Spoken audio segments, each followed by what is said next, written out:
Hello बच्चों, let's read the question. The question says a car has a fresh storage battery of EMF 12 volt and internal resistance of 5.0 into 10 to the power minus 2 ohm. If the starter draws a current of 90 ampere, what is the terminal voltage of the battery when the starter is on? तो यहाँ हमें terminal voltage बतानी है battery की जब starter on हो जाएगा उस केस में। तो यहाँ जो की कॉन्सेप्ट हम यूज करेंगे वो यूज करेंगे V is equal to E minus IR। V यहाँ टर्मिनल वोल्टेज होगा, टर्मिनल वोल्टेज,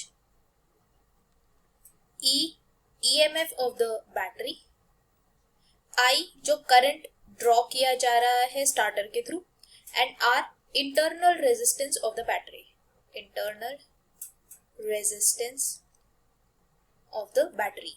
ये चीज होगी V equal to E minus IR। ये चीज हम यूज करते हैं जब कोई डिस्चार्जिंग सर्किट बन रहा हो। डिस्चार्जिंग सर्किट मतलब जो करंट जा रहा है वो बैटरी से बाहर निकल के जा रहा है। तो बैटरी से अगर सपोज ये बैटरी है, इससे कोई इंटरनल रेजिस्टेंस ऐसे जुड़ा हुआ है, इसका कुछ पर्टिकुलर इंटरनल रेजिस्टेंस है, ये कोई हमने सोर्स लगा दिया जहां पर बैटरी अपना जो पावर है वो सप्लाई करेगी।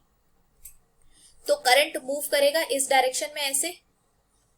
तो अगर करंट इस डायरेक्शन में से मूव कर रहा है और ये पूरी एक बैटरी है, तो यहां से हम देख सकते हैं कि जो बैटरी है ये अपना पावर सप्लाई देगी और करंट बाहर को मूव कराएगी। तो ये एक डिस्चार्जिंग सर्किट होगा। अगर ये डिस्चार्जिंग सर्किट है तो इसके लिए जो टर्मिनल वोल्टेज होगा बैटरी का वो होगा E minus IR। E EMF of the battery, ये इसका इंटरनल रेजिस्टेंस होगा, और I जो है करंट फ्लो कर रहा होगा इस सर्किट में। अब इसमें हम ये वैल्यूज को पुट करते हैं तो V is equal to E minus IR होगा।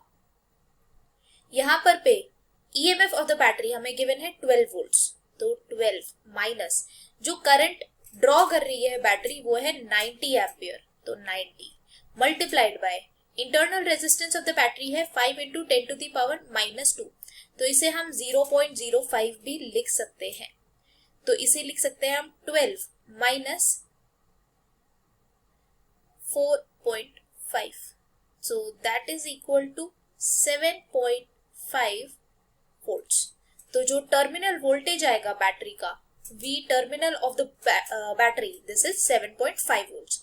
I hope you understood this well. Thank you so much. All the best.